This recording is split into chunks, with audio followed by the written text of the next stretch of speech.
Hello दोस्तों, welcome back to another video. तो आज की वीडियो में हम पढ़ने वाले हैं लेमीज थ्योरम। ये हमारा one of the most important topic है। बताता हूँ क्यों। अच्छा, इससे पहले इसकी थोड़ी हिस्ट्री बता देता हूँ कि आपने जनरली अपनी 11th या 12th क्लास में इसको काफ़ी यूज़ भी किया होगा, बट हो सकता है आपको नाम से ना पता हो। 12th में हमने काफ़ी अपने न्यूमेरिकल्स वगैरह से सॉल्व किए हैं एंड 11th क्लास में। अच्छा, तो ये जनरली अभी हमको देखने को मिलता है अपनी फर्स्ट ईयर इंजीनियरिंग की मैकेनिक्स में या इंजीनियरिंग मैकेनिक्स में लेमीज थ्योरम के नाम से। तो और अगर इसकी एग्ज़ाम पॉइंट ऑफ व्यू से बात करें देन ये हमारा डायरेक्ट अगर हम आरजीपी यूनिवर्सिटी से को मैं जितना जानता हूँ तो पिछले तो पिछले लगभग 5 या 7 साल से लगातार इसका डेरिवेशन पूछा जा रहा है पेपर में डायरेक्ट।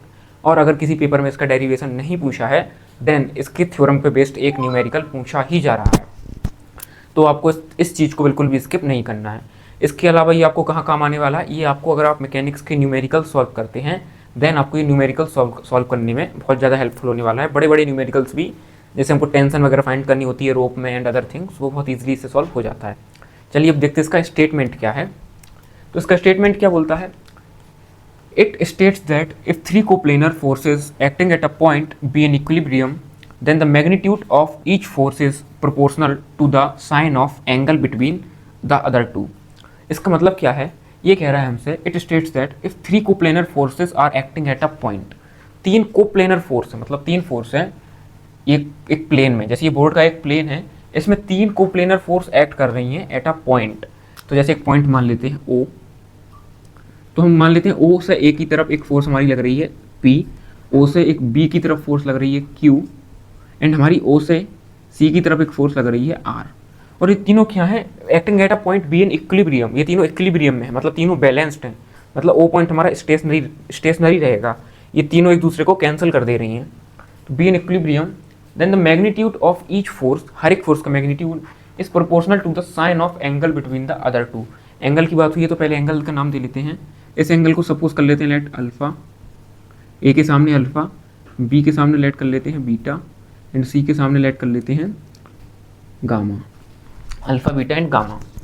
तो उसने क्या बोला, then magnitude of each force, तीनों फोर्स का मैग्नीट्यूड क्या है। जैसे 3 फोर्स है, P vector, Q vector, R vector, तो इनका मैग्नीट्यूड क्या है, पी या फिर हमारा क्यू या फिर आर, जो भी है, ठीक है, पी क्यू आर मैग्नीट्यूड है। तो उसने बोला magnitude of each force is proportional to the sine, मतलब हमारा जो मैग्नीट्यूड है वो प्रोपोर्शनल है टू द साइन। अब किस चीज़ के साइन से, साइन थीटा होता है, तो कौन सा theta, sine of angle between the other two. जो फोर्स ले रहे हैं उसके जो अदर 2 फोर्स के बीच का एंगल है उसके साइन के प्रोपोर्शनल है। मतलब P होगा तो प्रोपोर्शनल है साइन ऑफ अल्फा से। ऐसे Q किसके प्रोपोर्शनल होगा, साइन ऑफ बीटा के। C प्रोपोर्शनल होगा साइन ऑफ गामा के। हमने लिखा P प्रोपोर्शनल है साइन अल्फा के।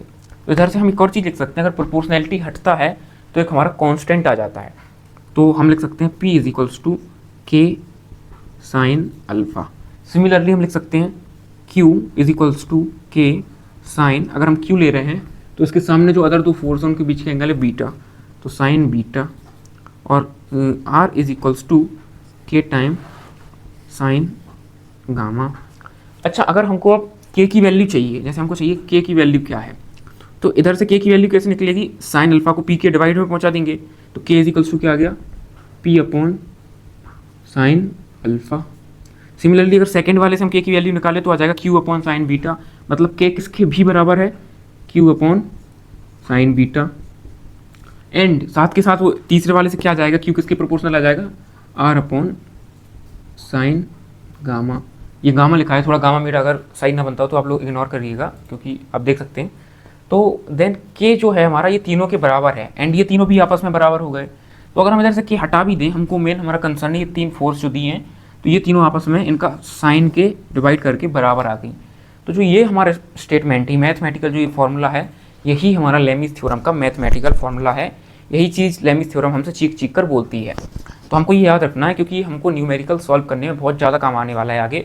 तो मैं आगे जो कुछ आपको न्यूमेरिकल्स क्वेश्चन प्रैक्टिस कराऊंगा मैकेनिक्स के, देन वहाँ हम इसका डायरेक्ट यूज़ करेंगे बिना कुछ हिंट के। सीधे मैं बोलूँगा कि हम लेमीज यूज़ कर रहे हैं एंड अपन डायरेक्ट यूज़ करेंगे इसको। तो चलिए, ये तो हो गई इसकी थ्योरी। पेपर में इसका डेरिवेशन भी पूछ लेता है। तो अब देखते हैं इसका डेरिवेशन।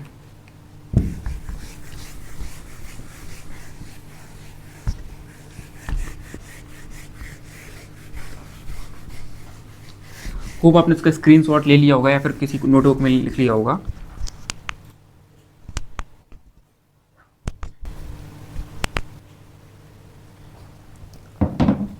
हाँ, तो क्वेश्चन हम आगे सॉल्व करने से पहले अब थोड़ा हमको ड्राइव करना है। तो ड्राइव करने के लिए इस चीज़ में हमको थोड़ी सी जुगाड़ लगानी पड़ेगी। तो आइए इस फिगर को थोड़ा और कंप्लीट करते हैं। अच्छा, हम लॉ ऑफ पैरेललोग्राम में पढ़ चुके हैं कि दो चीज़ का जो रिजल्टेंट होता है दो फोर्स का, वो उसके अगर एक पैरेललोग्राम उससे बनाया जाए तो उसके डायगोनल के द्वारा हमको मिलता है। अगर ये हमारी दो फोर्स हैं और ये तीनों फोर्स आपस में बैलेंस हो रही हैं, इसका मतलब ये दो फोर्स का जो असर है वो ये तीसरी फोर्स कैंसिल कर रही होगी, मतलब तीसरी फोर्स इन दोनों के रिजल्टेंट के बराबर होगी। ये बात तो क्लियर है। चलिए बना लेते हैं हम अपना पैरेललोग्राम। तो इसको थोड़ा सा एक्सटेंड कर लेते हैं हम।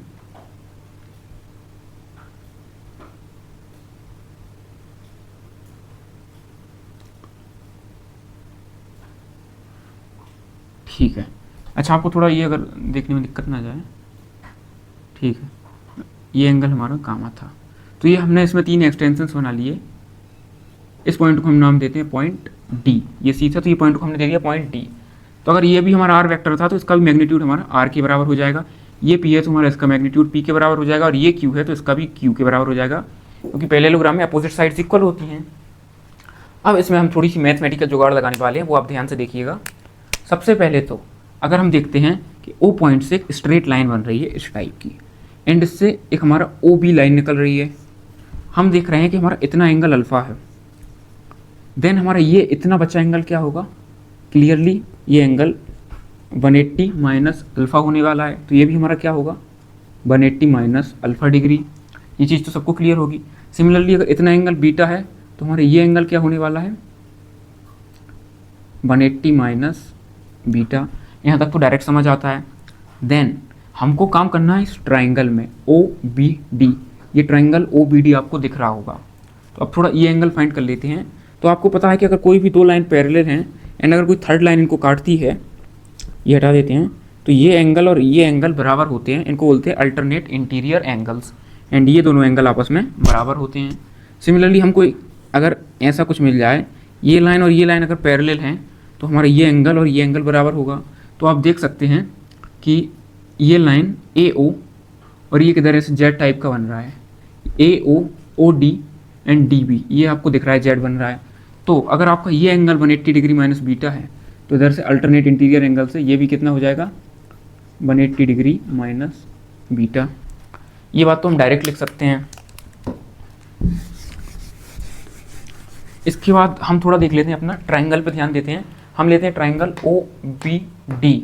हम क्या लिखेंगे, in triangle O B D, triangle O B D में ट्राइंगल के तीनों एंगल का सम कितना होता है, 180 डिग्री, सबको ही जानता है।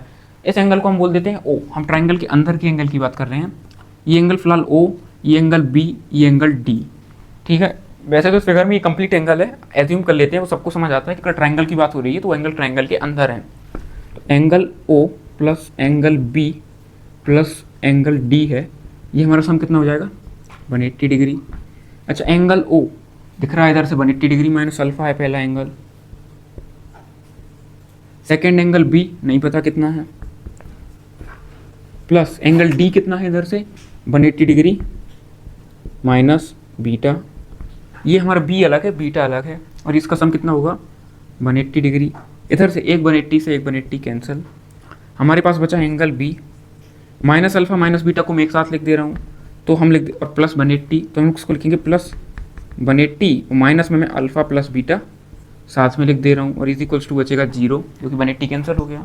तो इधर से हमारा एंगल जो ये बीटा नहीं है, जो बी एंगल है, एंगल बी कितना आ गया, अब ये माइनस प्लस का साइन चेंज हो जाएगा, तो alpha plus beta minus 180 degree. इधर से हमको एक नई चीज़ मिल गई, हमारी फर्स्ट इक्वेशन है, ठीक है। तो हमारा ये एंगल कितना आ गया, alpha plus beta minus 180 degree. बस अब लास्ट का एक स्टेप बचा है। हमको पता है कि सर्कल का कंप्लीट एंगल कितना होता है, 180 डिग्री। ये बात लगभग हम सबको क्लियर है। चलिए देख लेते हैं। जैसे अगर एक कोई भी एंगल है तो ये जो कंप्लीट एंगल ये मिला के कितना होता है, सॉरी मैंने 180 बोला था, सॉरी, वो 360 डिग्री होता है। तो किसी भी सर्कल का कंप्लीट एंगल कितना होता है, 360 डिग्री। तो इधर से हम देख सकते हैं कि जो जैसे हमारा एक एंगल है, जो ये कंप्लीट एंगल है, इसका सम कितना होगा, 360 डिग्री। इधर से दिख रहा है अगर ये अल्फ़ा है एंड ये हमारा क्या है, बीटा है, और अगर ये हमारा गामा है, ठीक है, उसमें थोड़ा उल्टा है। कोई भी मतलब ये भी अल्फ़ा बीटा गामा है, कुछ भी कोई भी एंगल है, जैसे अगर 4-5 एंगल भी ले लें तो ये छोटे छोटे सब एंगल का सम मिला के कितना ही होना है, 360 डिग्री। तो हम लिख सकते हैं मतलब किसी भी कंप्लीट एंगल का सम कितना होता है, 360 डिग्री। तो फॉर कंप्लीट एंगल हम लिख सकते हैं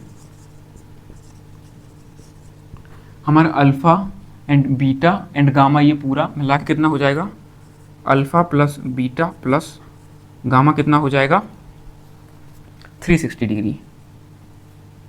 ये बात क्लियर है।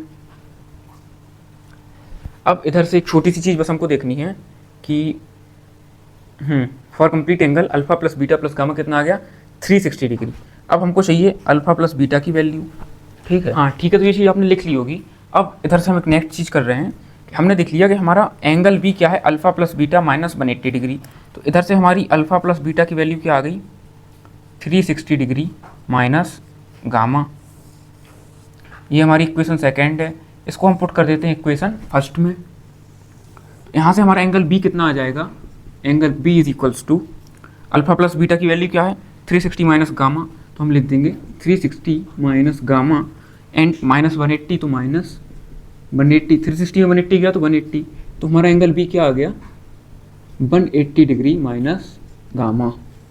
ये चीज़ हमको मिल गई। हम इधर से कह सकते हैं कि एंगल ओ कितना है हमारा, 180 माइनस अल्फ़ा, एंगल बी क्या है हमारा, 180 माइनस गामा। इसको इक्वेशन थर्ड भी नाम दे सकते हैं, कोई दिक्कत नहीं है। एंड मतलब ये एंगल हमारा क्या भी आ गया, 180 डिग्री माइनस गामा। एंड ये हमारा जो एंगल ये कितना आ गया, 180 डिग्री माइनस बीटा। होप आपको यहाँ तक क्लियर होगा। ये आप लिख लीजिए तीनों चीज़ें। अब बचा है हमारा एक छोटा सा पार्ट कि किसी भी ट्राइंगल में साइन लॉ क्या होता है, ऐसा यानी साइन लॉ। तो याद रखिए एक ट्राइंगल में, जैसे कोई भी रैंडम ट्राइंगल है, इसमें साइन लॉ कहता है कि अगर ये साइड है स्मॉल a एंड ये एंगल है कैपिटल A, ये साइड है B, ये एंगल है कैपिटल B एंड ये है C, तो ये है कैपिटल C एंगल। तो आपका A अपॉन A के सामने एंगल है A, ये एंगल है A, तो A अपॉन साइन A बराबर होगा जो स्मॉल साइड B है अपॉन साइन ऑफ एंगल, इसके सामने एंगल कौन सा है B, और अगर ये साइड C है तो इसके सामने एंगल है C, तो C अपॉन साइन C। ये होता है हमारा साइन लॉ। तो यही साइन लॉ हम लगाने वाले हैं अपने ट्राइंगल में। तो in triangle O B D from sine law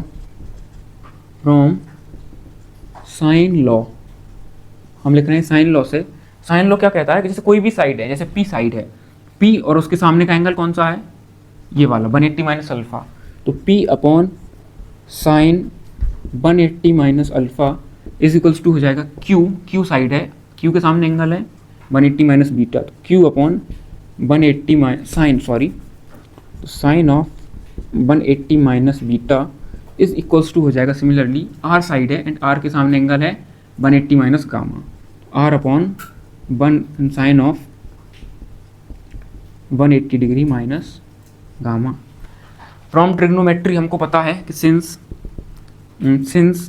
sign of कोई भी एंगल 180 माइनस थीटा हो तो उसको हम डायरेक्ट साइन थीटा लिख सकते हैं, मतलब साइन 180 माइनस अल्फ़ा को हम साइन अल्फ़ा लिख सकते हैं। सो P अपॉन, इसको हम डायरेक्ट ही साइन अल्फ़ा लिख देते हैं, sine alpha is equals to Q upon sine beta is equals to R upon sine gamma. थोड़ा गामा का सिस्टम हैंग है, ओके। तो ये जो चीज़ हमको मिली ये है हमारी Lami's theorem. Hence Lami's theorem is derived. बस इधर हमारी लेमीज थ्योरम ख़त्म है। अगर आपने पूरा कर लिया तो आपको 10 में 10 मार्क्स मिलते हैं मेरी तरफ से, पेपर में नहीं मिलेंगे, पेपर में कोई नहीं देता फुल मार्क्स, 8 या 9 मार्क्स फिर भी मिल जाएंगे, 10 नहीं मिलेंगे। तो ठीक है, मेन काम था हमारा समझना, हमने थ्योरम समझ ली है। बट अगर आप अभी तक वीडियो में बने हैं, वैसे तो मोस्टली बच्चे छोड़ देते हैं भाई, 10, 15, 20% बच्चे ही हैं जो लंबे डेरिवेशन एंड तक देखते हैं। तो अगर आप देख रहे हैं तो कॉन्ग्रेचुलेसन्स, ये आपके बहुत काम आने वाला है, स्पेशली न्यूमेरिकल्स में।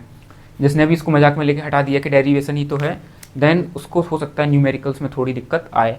बट आपने अगर पूरा पढ़ा एंड तक तो आपको कोई दिक्कत नहीं आने वाली है। एंड अगर आपको वीडियो अच्छी लगे तो आप चैनल को कर सकते हैं सब्सक्राइब एंड वीडियो को कर सकते हैं लाइक, और मैं मिलता हूँ आपसे तब तक नेक्स्ट वीडियो में। Thank you.